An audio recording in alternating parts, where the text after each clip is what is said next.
Cette maison insolite se trouve ici, dans les Pays de la Loire, à 15 minutes de Saumur.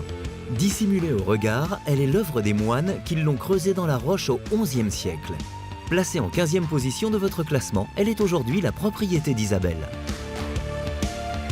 J'aimais beaucoup ce petit coteau qui est entre Dampierre et Montsoreau où il y a énormément de troglodytes. Et la chance a fait que j'ai découvert ce lieu et là je suis tombée amoureuse tout de suite. Ça a été le coup de foudre. Et cela fait maintenant 25 ans qu'Isabelle est fière de posséder une maison troglodyte dans la région de France qui en compte le plus. Quand j'ai cherché une troglodyte, j'ai vraiment cherché l'habitation troglodyte. Après, on a plein de troglodytes qui sont plus ou moins des caves qui ont été réaménagées comme habitation. Ou alors, la plupart sont des petites habitations troglodytiques parce que les gens n'étaient pas très riches, ils extrayaient la pierre, ils la revendaient, ils habitaient le trou. Ici, c'est pas le cas. En déambulant dans la maison, on découvre de larges et hautes pièces d'un seul bloc. Réaménagées depuis, elles servaient autrefois aux moines pour leurs travaux domestiques. La salle de tissage a été transformée en chambre spacieuse et le réfectoire des moines en cuisine salle à manger.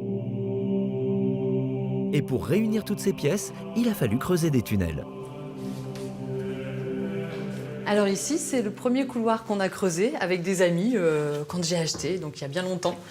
Et on faisait ça le samedi soir, le week-end, en faisant la fête, on creusait des couloirs. Voilà, c'était notre occupation.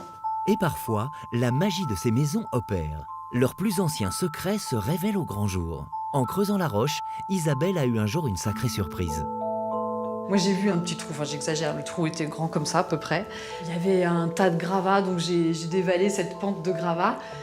Et j'ai découvert donc le pressoir. Alors là évidemment c'est grande joie. Et cet endroit incroyable où les moines pressaient jadis le raisin est aujourd'hui une salle de bain. J'ai jeté le raisin qui est arrivé ici directement dans le pressoir. Et le raisin coulait dans la petite goulotte qui est ici pour en faire un bon petit vin de Champigny. Les traces laissées par les moines sont omniprésentes dans la maison.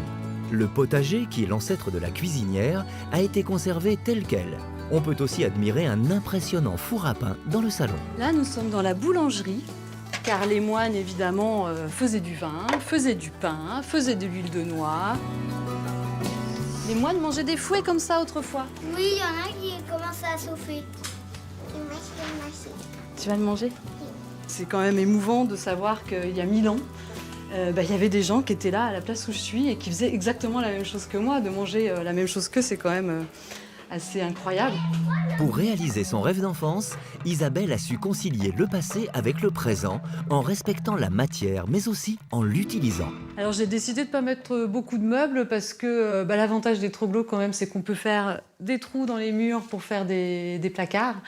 Donc il n'y a pas intérêt d'avoir forcément plein de meubles qui sont encombrants. Justement, on peut profiter de cet espace supplémentaire pour avoir des meubles directement dans la roche. Savoir entretenir un habitat troglodytique n'est pas une évidence. Cela implique de respecter certaines règles fondamentales et universelles. Alors là, en fait, pour maintenir la terre du coteau, pour faire une couche, je dirais, protectrice de la roche, on met des petites plantes sur le coteau qui retiennent la terre pour éviter qu'elle ne tombe.